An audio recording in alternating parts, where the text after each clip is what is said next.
Buongiorno e benvenuti nel mio canale Il Mondo dell'Uncinetto. Oggi vi spiego come terminare il bruco che ho pubblicato la volta scorsa.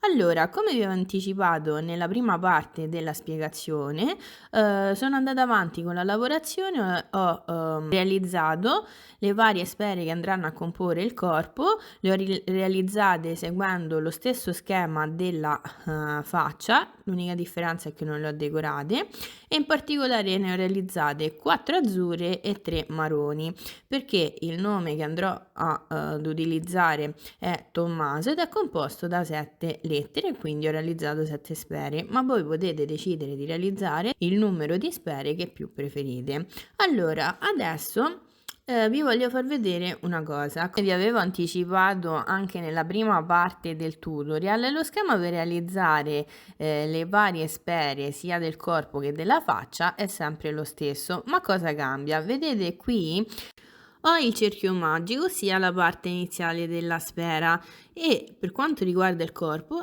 la andrò a posizionare in orizzontale, mentre per quanto riguarda la faccia l'ho posizionata in verticale, quindi la sfera è sempre la stessa, l'unica cosa che cambia è il modo di posizionarla. Poi vedete qui ho anche lasciato del filo per poi poter cucire le varie sfere tra di loro, proprio come ho fatto con la faccina. Quindi è veramente molto semplice realizzarle. Allora adesso prima di spiegarvi come cucire le varie sfere tra di loro, vi spiego, nel caso in cui vorreste realizzare il bruchino con delle lettere realizzate ad uncinetto proprio come ho fatto io, come posizionare le varie lettere e come andarle a cucire. Allora, la prima lettera del mio nome è proprio la T, quindi cosa faccio? Posiziono la T e conto 1, 2, 3, 4, 5, 6, 7 righe. Conto anche dall'altra parte se ho 7 righe. Sì, quindi la mia lettera è posizionata nel modo giusto e posso andarla a bloccare con degli spilli.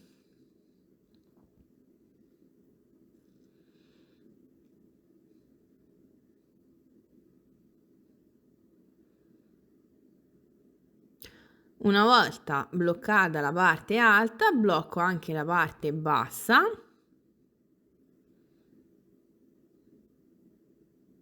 e poi ripeto questo procedimento con tutte le altre lettere.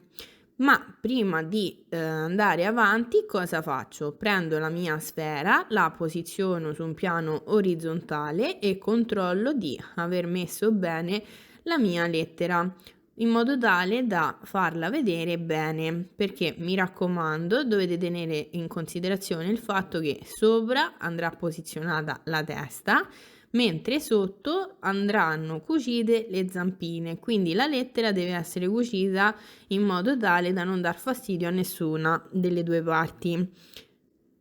Allora, una volta detto questo, non vi faccio vedere come cucire la T, ma vi faccio vedere come cucire la lettera O, in quanto, come potete vedere, ha sia una parte esterna che una parte interna da andare a cucire.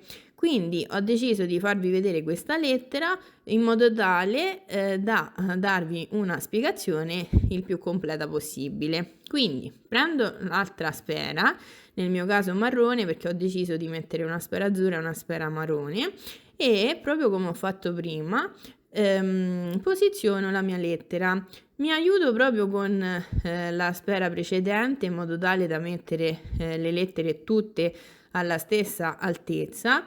Poi diciamo questo si può modificare anche durante la cucitura delle varie sfere, quindi diciamo non è proprio un passaggio importantissimo, ma come ho fatto prima conto quante righe ho da una parte e quante righe ho da un'altra. Nel caso della O ho 8 righe da una parte e 8 righe dall'altra, e proprio come ho fatto prima blocco la lettera con degli spilli.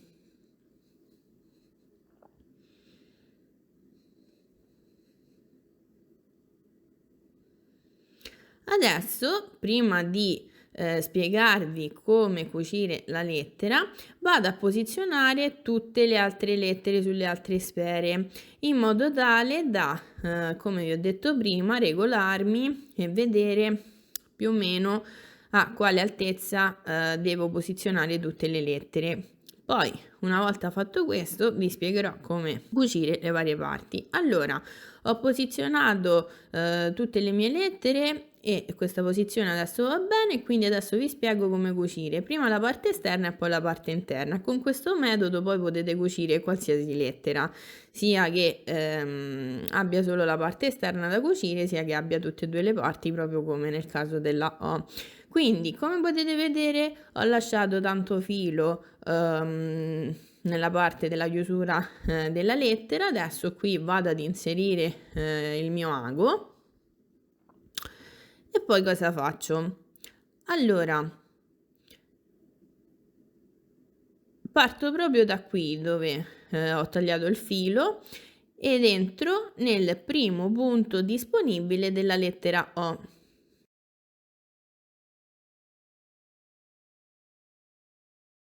Adesso prendo in considerazione il punto corrispondente sulla sfera, ma io entro nel punto prima.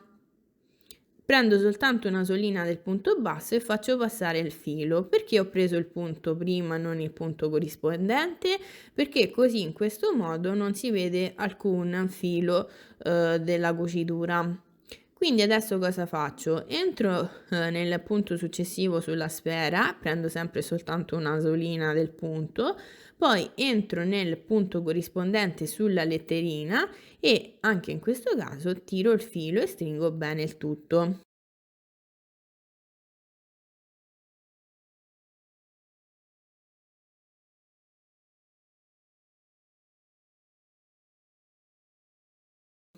Adesso entro prima sulla lettera O, sempre nel punto successivo, poi entro sempre nel corrispondente punto sulla sfera, mi raccomando prendo sempre il punto leggermente sopra rispetto al punto che mi serve e faccio passare il filo e poi semplicemente adesso entro prima sulla sfera e poi sulla lettera e faccio passare il filo. Quindi cucire la lettera è veramente molto semplice.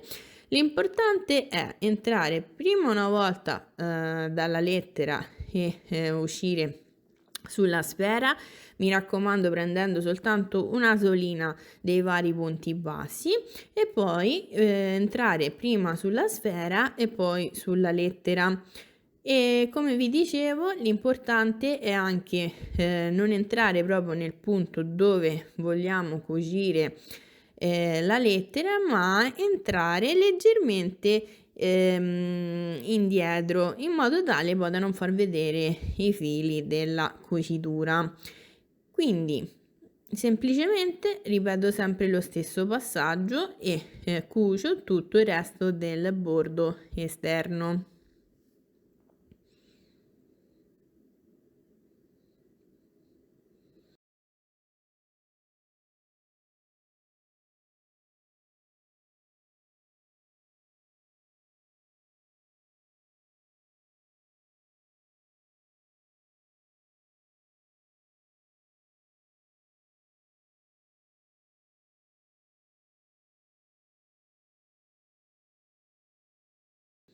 Adesso io vado avanti con la cucitura e noi ci rivediamo quando sono arrivata qui, ossia nella parte iniziale, così vi faccio vedere poi come continuare la cucitura. Allora, come potete vedere, ho cucito tutto il contorno della mia O e questo è il risultato. Vedete, seguendo le mie indicazioni, la lettera è ben cucita e non si vede niente, nessun filo. Quindi adesso cosa faccio? Entro qui sulla sfera, entro qui nel punto iniziale della lettera e semplicemente faccio un nodino per bloccare la cucitura.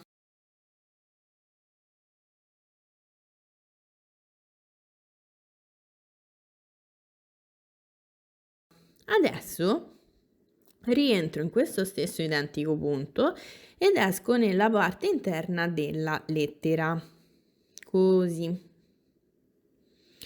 E adesso semplicemente posso togliere gli spilli perché la lettera è bloccata e con lo stesso metodo di prima vado a cucire la parte interna. soltanto che in questo caso non c'è bisogno di cucire proprio punto per punto, in quanto la lettera è già fissa e io adesso sto soltanto andando a bloccare anche questa parte interna per non farla rimanere vagante. E quindi semplicemente con lo stesso metodo cucio anche questa parte.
Ok, quindi una volta cucita tutta la parte interna, cosa faccio?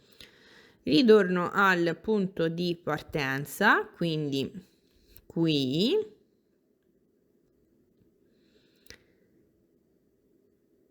e blocco il tutto con un nodino. Adesso faccio un nodino volante, così, rientro nel punto dove ho appena lavorato il nodo, faccio passare l'ago e lo faccio uscire in un qualsiasi punto della sfera, tiro bene il filo e semplicemente taglio la parte in eccesso. Adesso non riesco a trovare la forbice, quindi lo lascio così. Comunque taglio la parte in eccesso e la mia lettera è cucita. Nello stesso identico modo andrò a cucire tutte le altre lettere. Noi ci rivediamo quando ho terminato di cucire tutto il nome. Ho appena terminato di cucire tutte le lettere su tutte le sfere e adesso vi spiego come andare a cucire la testolina alla prima lettera. Allora, questa parte, ossia la parte del cerchio magico iniziale, va posizionata come inizio del brughetto, quindi questa parte deve essere attaccata all'altra sfera in modo tale da avere un bel risultato come parte iniziale del bruco. Allora adesso prendo la mia testolina che è completa e la vado a posizionare sopra la sfera sottostante in questo modo. Allora prendo degli spilli e una volta trovata la giusta posizione mi appunto la testolina. Quindi vedete la parte decorata si trova sopra la parte lasciata semplice della sfera sottostante, quindi qui dove c'è il cerchio magico iniziale. Poi se preferite potete anche posizionarla girata e quindi metterla come preferite voi. Allora calcolo all'incirca metà del cerchio magico e posiziono la testolina.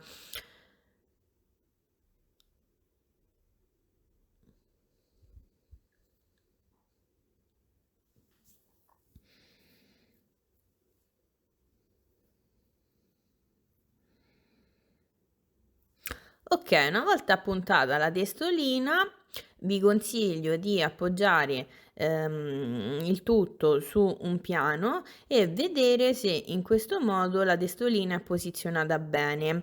Quindi ricordatevi che dovete lasciare un pochino di spazio sotto la T, perché poi dopo lì andrà cucita la zampettina, e lasciare un pochino di spazio tra la T e la testolina per far leggere poi bene il nome. Quindi una volta posizionata bene la testolina,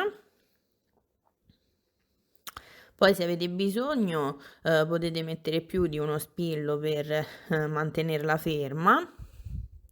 Cosa faccio? Qui dove ho lasciato il filo della testolina inserisco un ago e vado a cucire. Quindi non cucio la testolina proprio sul bordo, ma la cucio un pochino più verso l'interno, in modo tale da lasciarla sì fissa ma anche mobile, in modo tale da permettere al bambino di poter giocare. Quindi inserisco l'ago in questo modo, ossia prendo un punto basso e faccio passare il filo. Adesso entro sulla sfera sottostante, prendo sempre un punto sul lago in questo modo e faccio passare il filo. Adesso, proprio come ho fatto per le letterine, entro prima nel punto successivo della sfera sottostante, in questo modo, quindi prendendo sempre un punto basso sul lago.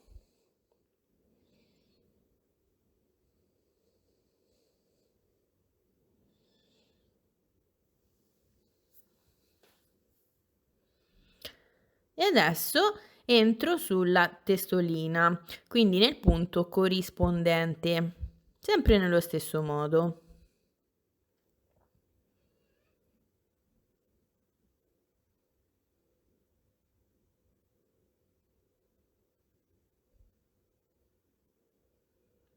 E tiro bene il filo, perché mi raccomando, la testolina deve essere ben attaccata e non si deve vedere alcun filo. Adesso passo prima attraverso il punto basso successivo sulla testolina, in questo modo.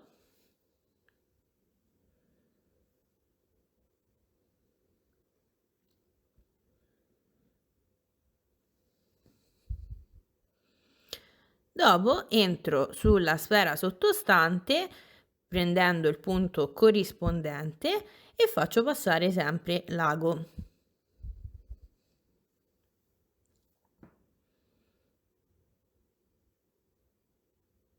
E tiro bene il filo. E vedete, questo è il risultato, ossia una cucitura veramente molto bella. Quindi adesso semplicemente continuo a ripetere sempre questo passaggio per tutto il resto della testolina e cucio tutto il resto.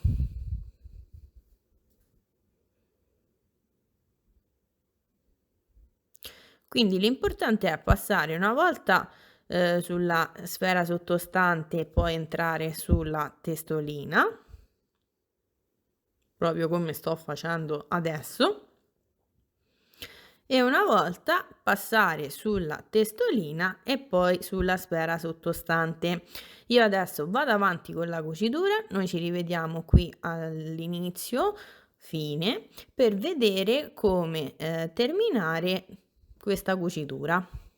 Allora, come potete vedere sono andata avanti con la cucitura della testolina e questo è il risultato. Vedete, non si vede la cucitura, la testolina è ben fissa, ma come vi ho detto non l'ho cucita proprio nella parte più esterna, ma nella parte più interna. In questo modo la testolina si può anche muovere. Allora, una volta detto questo, cosa faccio?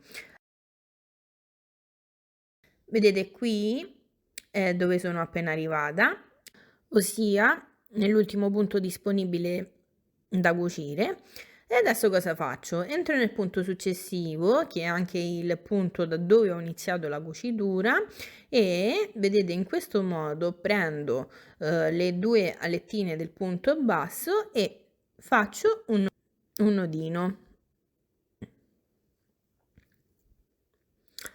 E mi raccomando, tirate bene il nodino perché si deve stringere bene. Poi adesso entro anche sulla testolina ed anche qui do un nodino. Una volta fatto questo, faccio un nodino volante, rientro dove sono appena entrata e faccio passare l'ago attraverso la testolina, poi tiro bene il filo e una volta fatto questo taglio la parte in eccesso. Se c'è bisogno, con le mani sistemo la testolina, comunque anche la parte di sotto per dare la forma giusta. E poi cosa faccio? Vado a cucire tutte le sfere del corpo. Quindi, se come nel mio caso avete cucito delle letterine sopra, seguo l'ordine delle lettere del nome. Quindi io subito dopo la T metto la O, come vi ho già detto prima, alterno una palla celeste e una palla marrone, ma se volete potete farle tutte di un colore, ogni pallina di un colore, o non so, come preferite voi. E cosa faccio? Posiziono in questo modo la pallina che devo andare a cucire e cerco di mettere le lettere tutte alla stessa altezza. In questo modo so anche poi che in questo modo non ho problemi poi dopo per cucire tutte le varie zampine. Quindi prendo degli spilli e mi appunto la pallina. Io ne metto soltanto 2, ma voi potete tranquillamente metterne di più. Una volta fatto questo, prendo il filo azzurro, quindi questo, e qui vado ad inserire l'ago.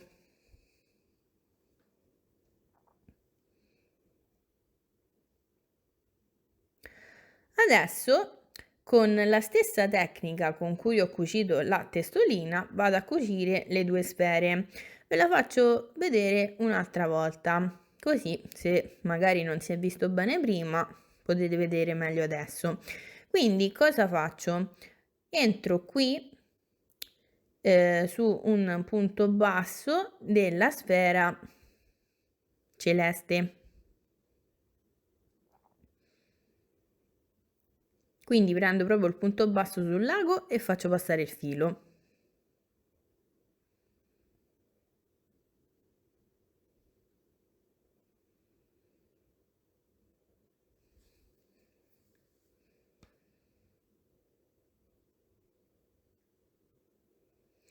Adesso entro nel corrispondente punto sulla sfera marrone e faccio passare il filo proprio come ho fatto con la sfera azzurra. Quindi prendo un punto basso sul lago e faccio passare il filo. Poi tiro bene questo filo perché le due sfere devono essere ben attaccate tra loro e non si deve vedere questo filo della cucitura. Adesso entro nel punto successivo sulla sfera marrone, sempre nello stesso modo, e dopo entro nel corrispondente punto sulla sfera azzurra, sempre nello stesso modo. In questo modo non si vede la cucitura. Adesso semplicemente continuo a cucire così le due sfere e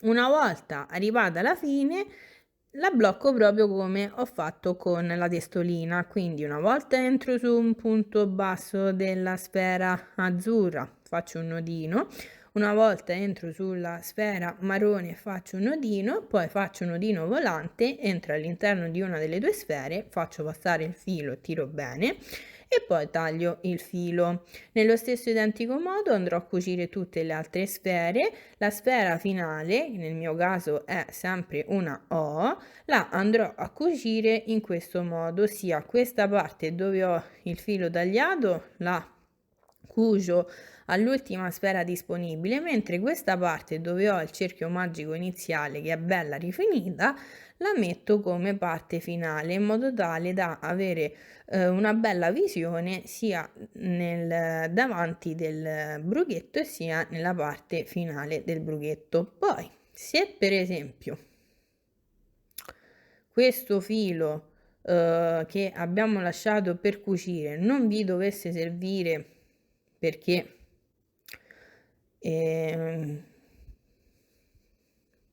c'è già un altro filo da utilizzare, cosa fate? Fate un nodo volante in questo modo, fate passare l'ago attraverso la sfera e poi tirate bene il filo e semplicemente tagliate la parte in eccesso. Poi vi basterà agitare in questo modo la sfera per eliminare eventuali fili in eccesso.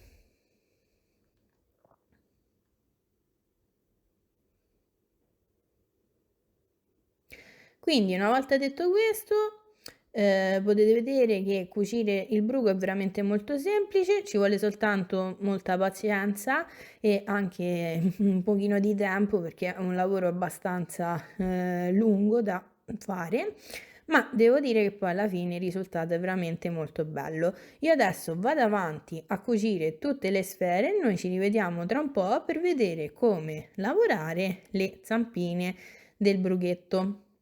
Adesso vi spiego come realizzare le zampine. Io ho scelto di utilizzare il colore panna e di farle quindi uguali alla faccia, ma voi potete farle dello stesso colore delle sfere del corpo oppure di un altro colore o tutte colorate, insomma potete veramente sbizzarrirvi. Allora, adesso cosa faccio? Prendo il mio filato, prendo l'uncinetto, sempre il numero 3 e realizzo un cerchio magico. Quindi una volta creata questa sorta di X inserisco l'uncinetto qui e realizzo una catenella, poi sfilo il dito, adesso entro all'interno del cerchio magico e lavoro un punto basso. Prendo un marcapunto e segno questo punto per ricordarmi che qui inizia il mio giro. Adesso entro sempre nel cerchio magico e lavoro altri 5 punti bassi, quindi in totale devo avere 6 punti bassi.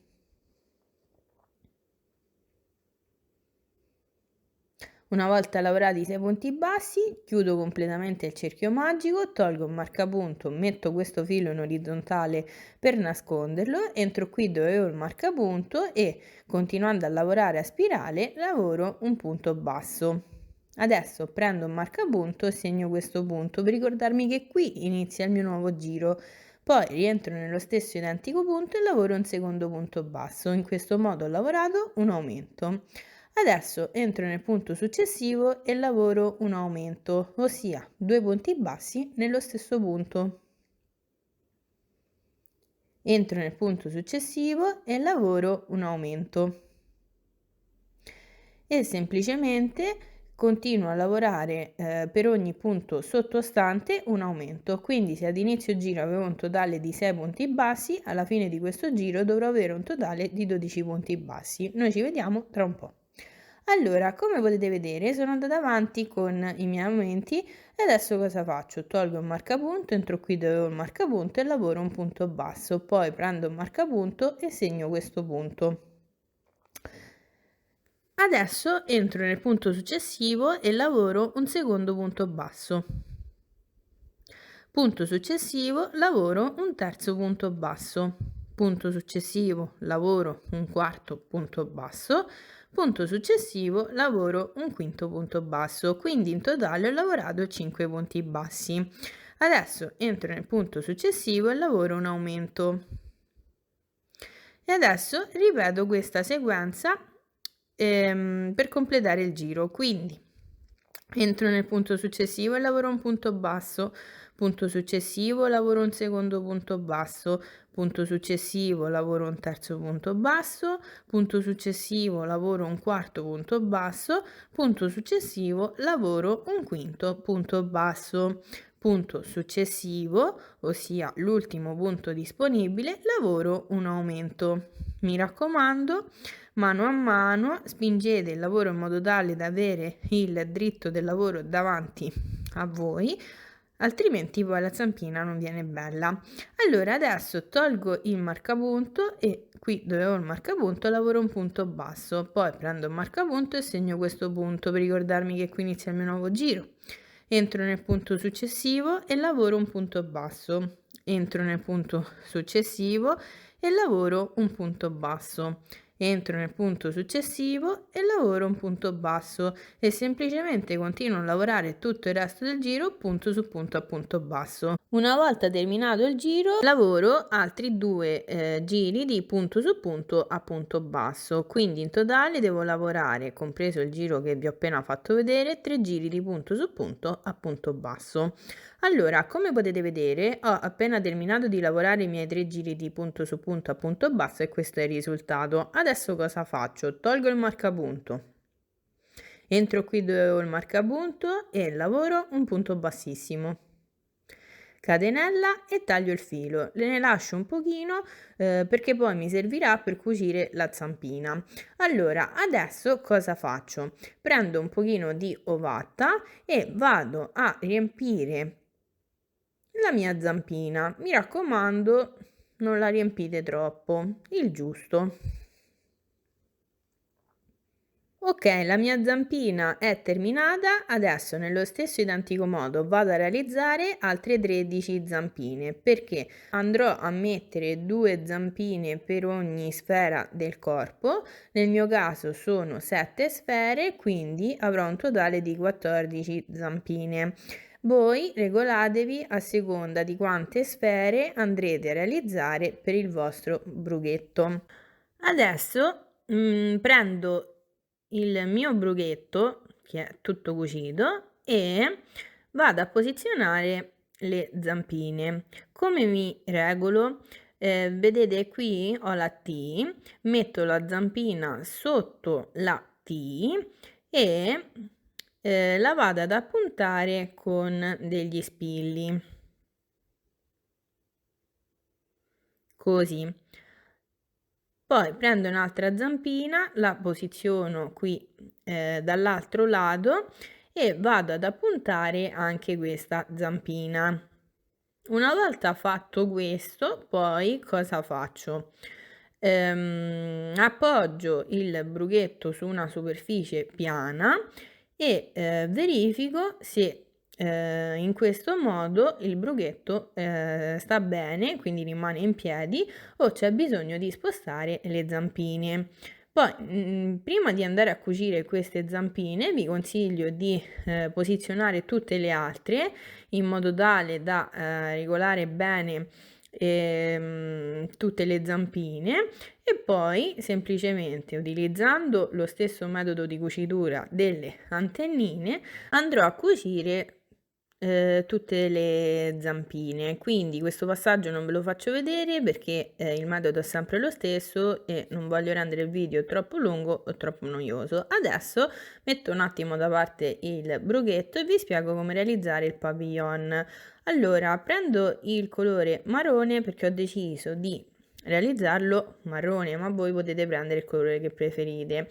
Adesso cosa faccio? Realizzo un cappietto, inserisco al suo interno l'uncinetto, sempre il numero 3 e carico 15 catenelle.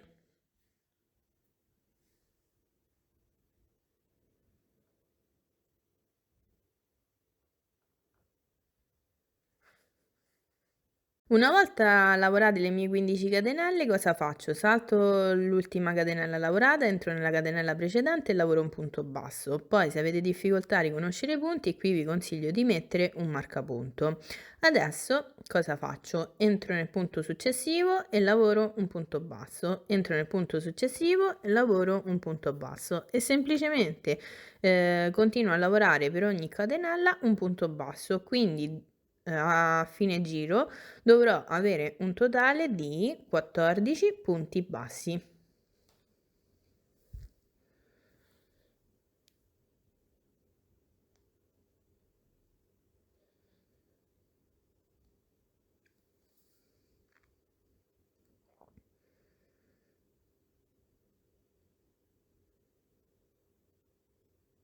Una volta lavorati i miei 14 punti bassi, cosa faccio? Allargo leggermente la solina, giro il lavoro in questo modo, entro qui dove ho appena lavorato l'ultimo punto basso e lavoro un punto basso.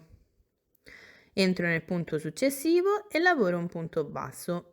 Punto successivo, lavoro un punto basso e semplicemente continuo a lavorare per ogni punto sottostante un punto basso, quindi alla fine di questo giro dovrò avere sempre un totale di 14 punti bassi. Una volta arrivata qui ricomincio il giro proprio come vi ho appena fatto vedere e lavoro un altro giro di punto su punto a punto basso e semplicemente continuo a lavorare tutti i giri di andata e ritorno di punto su punto a punto basso.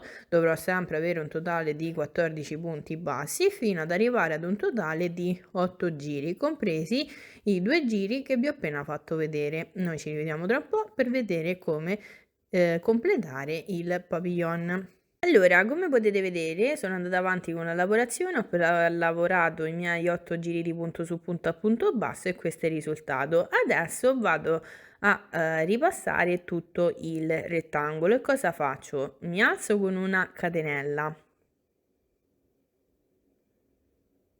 entro nell'ultimo punto basso appena lavorato e lavoro un punto basso. Qui, se avete difficoltà a riconoscere i punti, vi consiglio di mettere un marcapunto per ricordarvi che qui inizia il giro.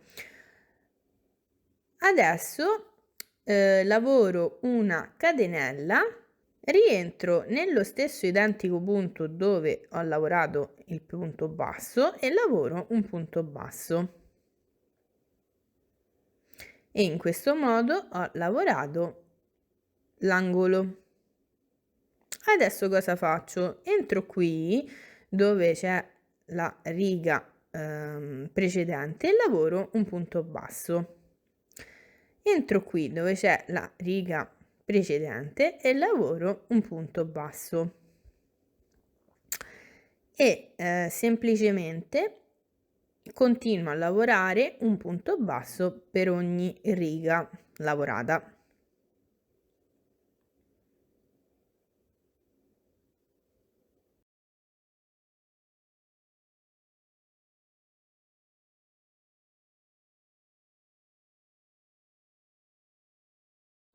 Adesso vado a lavorare un nuovo angolo, quindi entro qui dove c'è la catenella e lavoro un punto basso, catenella, rientro sempre qui dove c'è la catenella e lavoro un punto basso ed ecco qui il secondo angolo che è uguale proprio a questo lavorato all'inizio. Adesso cosa faccio? Per ogni catenella sottostante vado a lavorare un punto basso. Quindi entro nella catenella successiva e lavoro un punto basso. Entro nella catenella successiva e lavoro un punto basso.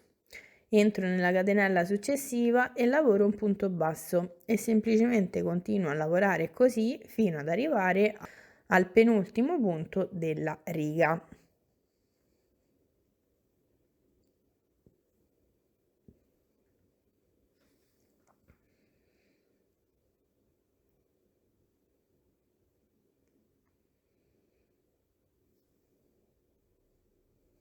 Ok, ho lavorato tutta la riga punto su punto a punto basso, adesso devo lavorare l'ultimo punto disponibile, l'ultima catenella e cosa faccio? Vado a lavorare sempre un angolo composto da punto basso, catenella e punto basso, quindi entro nella catenella, lavoro un punto basso, lavoro una catenella, rientro nello stesso punto di prima e lavoro un punto basso.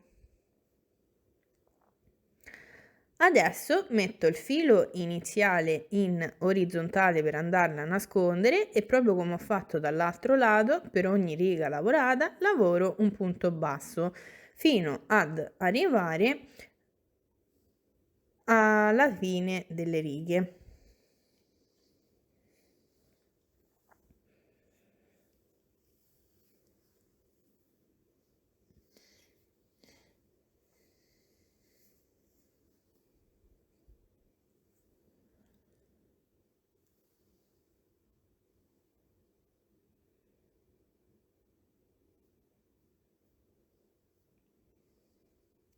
Ok, una volta lavorato tutto punto su punto a punto basso fino ad arrivare alla fine delle righe, cosa faccio? Entro qui nel primo punto basso disponibile della riga orizzontale, per capirci, e lavoro un angolo composto da punto basso, catenella e sempre nello stesso punto, punto basso.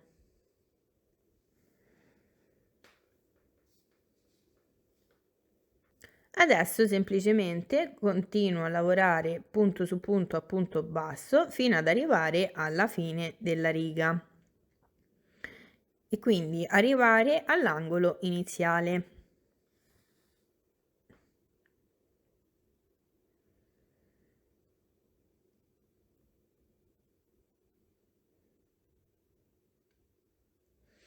Una volta lavorati tutti i punti bassi e arrivata all'angolo, cosa faccio? Senza chiudere il giro, taglio il filo lasciando un pochino di filo. Quindi mi raccomando, non ne tagliate poco, ma tagliatene un pochino. Poi sfilo l'uncinetto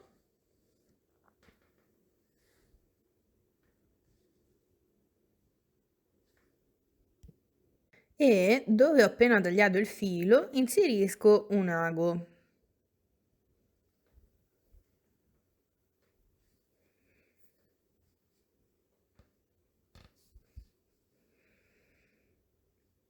Adesso cosa faccio? Vado a chiudere questa parte, quindi inserisco l'ago qui nel primo punto basso disponibile, così, e faccio passare il filo.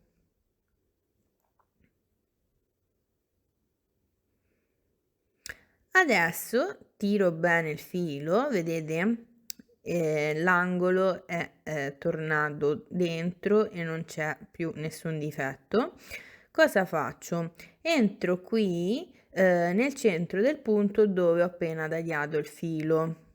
Quindi prendo soltanto la solina di dietro, così faccio passare il filo.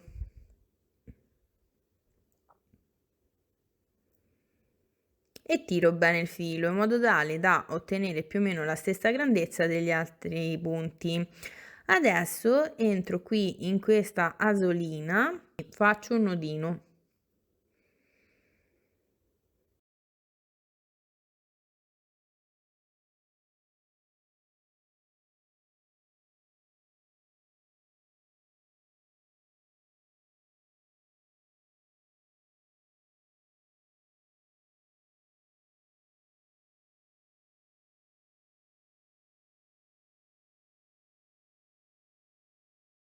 Tiro bene il filo. Adesso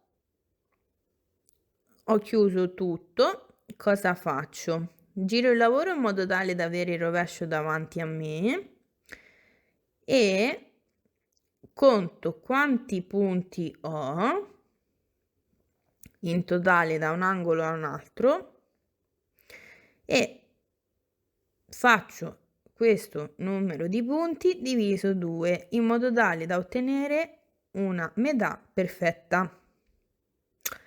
Adesso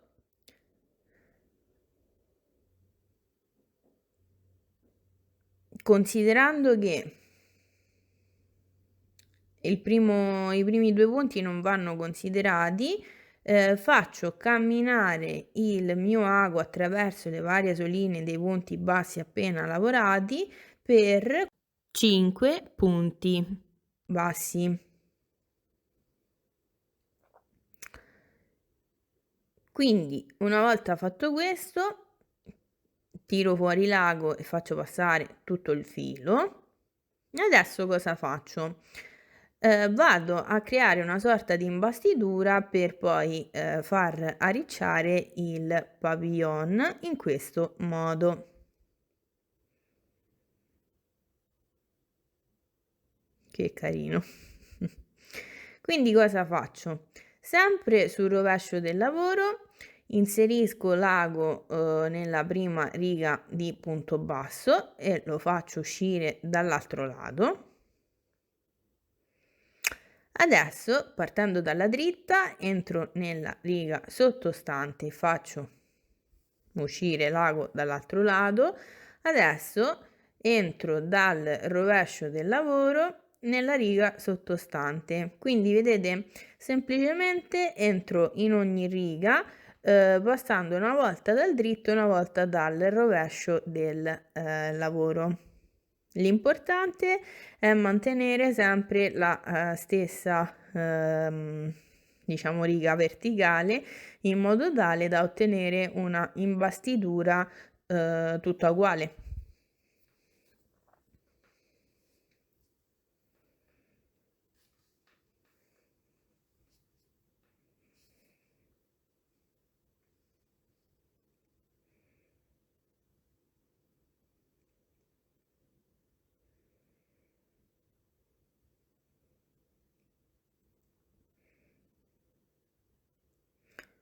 Ok, una volta terminato il passaggio, cosa faccio?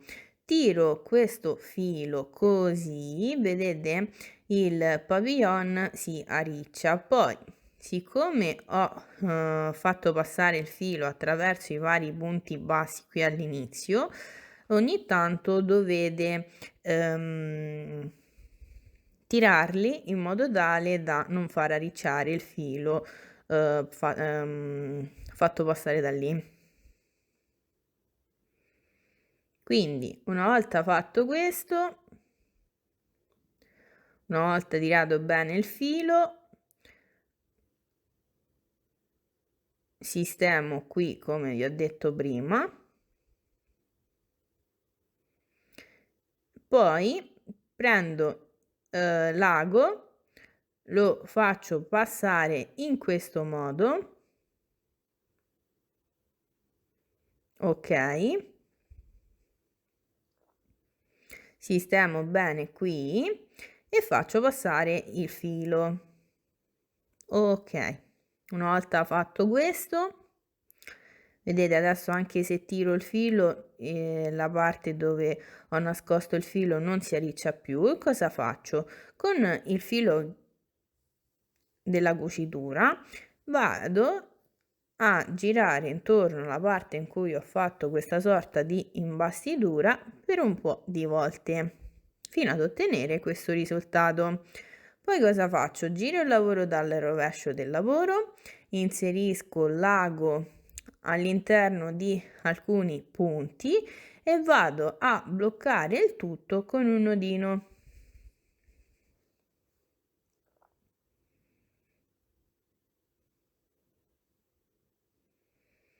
Poi per sicurezza faccio un altro nodino.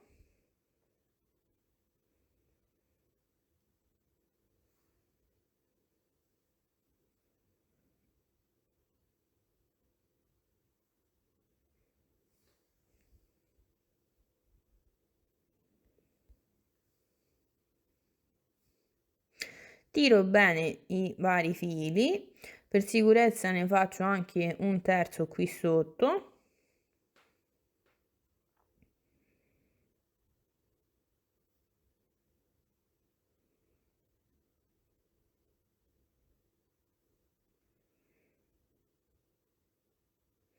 Adesso faccio un nodino volante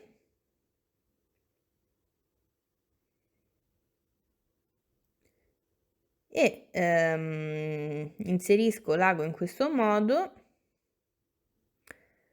faccio passare il filo, non fa niente se diciamo ricopro un'altra volta la parte dove ho girato intorno, tanto poi dopo viene nascosta, e taglio il filo in eccesso.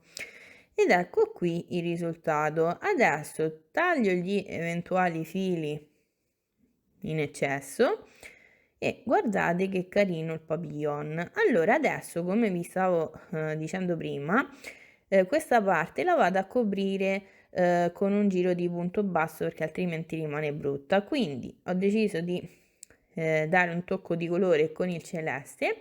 Prendo il celeste, realizzo un cappietto, inserisco al suo interno l'uncinetto, sempre il numero 3, e carico 11 catenelle.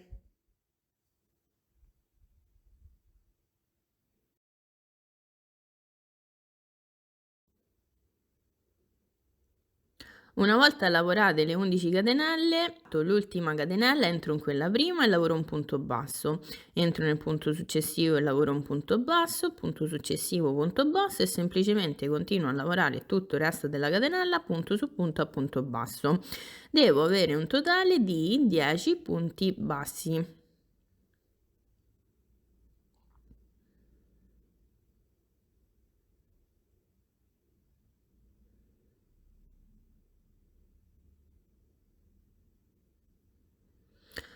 Una volta lavorati tutti e 10 i punti bassi, allargo leggermente la solina, giro il lavoro, entro qui dove ho appena lavorato l'ultimo punto basso e lavoro un punto basso. Entro nel punto successivo e lavoro un punto basso, entro nel punto successivo e lavoro un punto basso e semplicemente continuo a lavorare tutto il resto della riga punto su punto a punto basso. Devo sempre avere un totale di 10 punti bassi.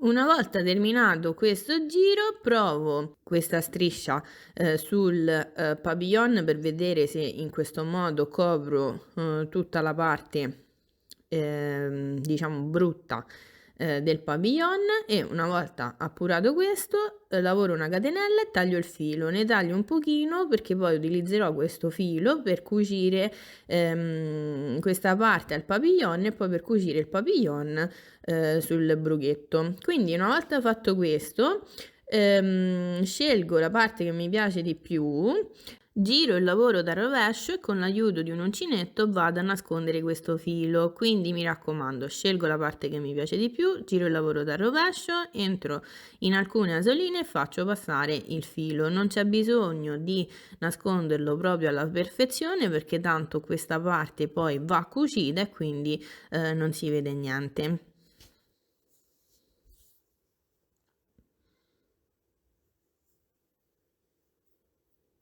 Ok, una volta fatto questo inserisco l'ago nel filo lasciato per cucire.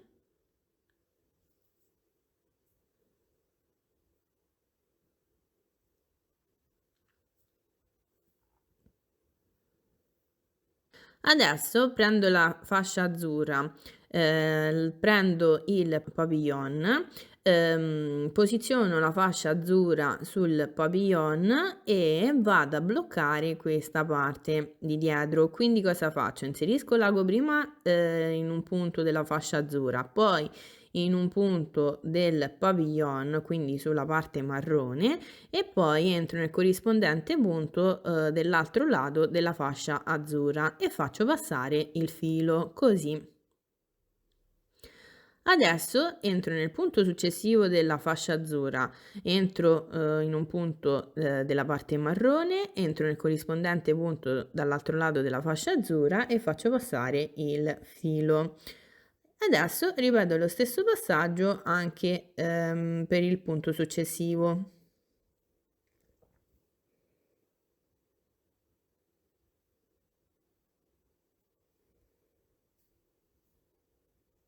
Adesso tiro bene il filo, questo è il risultato finale, guardate che carino.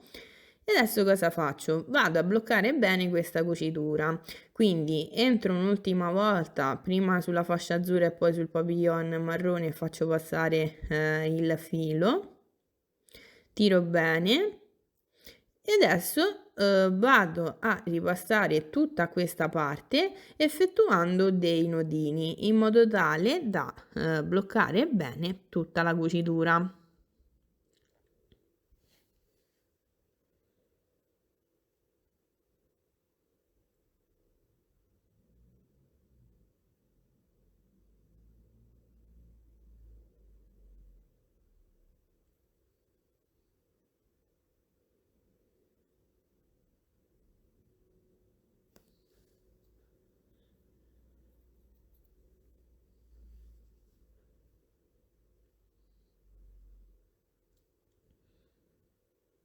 Una volta fatto questo posso cucire il pavillon sul brughetto. Quindi riprendo il brughetto,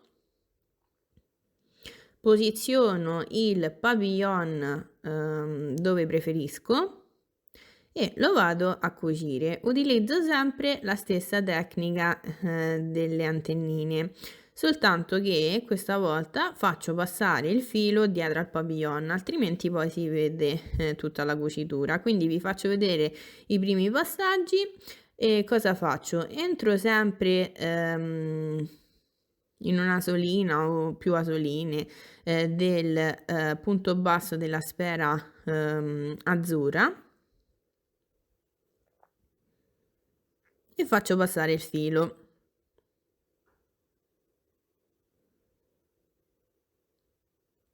Adesso inserisco l'ago qui nella parte dietro del papillon e faccio passare il filo.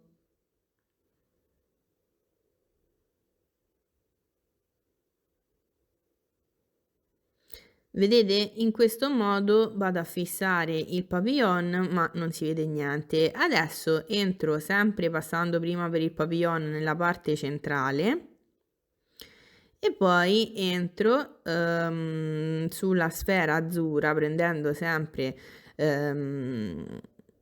i punti bassi e vado a far passare il filo. E adesso ripeto questo passaggio soltanto che sulla faccina. Poi una volta fissati questi punti controllo se il pavillon è ben fermo, altrimenti do qualche altro puntino per bloccarlo bene. Poi una volta terminato il tutto taglio, cioè faccio qualche nodino, faccio un nodino volante, faccio passare l'ago all'interno della sfera e taglio il filo in eccesso. In questo modo non si vede niente. Io adesso termino di cucire il pavillon, cucio tutte le zampine, noi ci rivediamo per vedere il brughetto completo. Ecco qui il brugo completo, è veramente molto carino, sono veramente soddisfatta del risultato. Vedete, ho cucito tutte le zampine, ho utilizzato sempre la stessa tecnica delle antennine, vedete non si vede alcuna cucitura. Ho terminato di fissare il pavillon, anche in questo caso vedete non si vede alcuna cucitura. Come vi ho già detto nella prima parte del tutorial, ho realizzato questo brughetto per un maschietto e quindi ho deciso di lasciarlo abbastanza semplice, ma se voi lo volete realizzare per una femminuccia e lo volete arricchire lo potete fare tranquillamente. Quindi date spazio a tutta la vostra creatività. Inoltre, come potete vedere, il giochino è abbastanza snodabile, quindi il bambino ci può giocare e si può divertire molto. Inoltre, come vi ho detto, ho deciso di perdere più tempo perché ci è voluto tanto tempo a realizzare tutte le letterine e cucirle una ad una, ma in questo modo il giochino è più sicuro e si può anche lavare.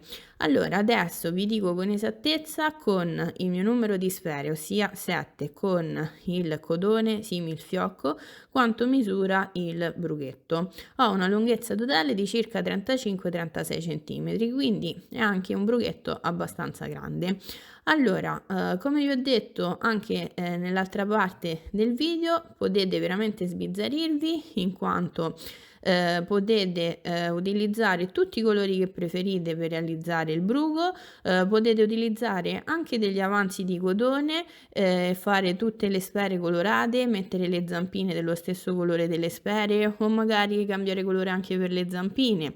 Quindi potete veramente sbizzarrirvi. Spero tanto di ricevere qualche foto dei vostri progetti attraverso i miei canali social Pinterest, TikTok, Facebook ed Instagram, di cui vi lascio il link in descrizione. Mi raccomando, se vi è piaciuto il progetto lasciate un like e magari nei commenti fatemi sapere se vi piacciono questo tipo di progetti, così io mi regolo per il futuro. Mi raccomando, non vi dimenticate di iscrivervi al mio canale per rimanere sempre aggiornati e magari di attivare la campanella sperando che riceviate le notifiche. Io adesso vi saluto e noi ci vediamo la prossima volta con un nuovo progetto. Ciao ciao!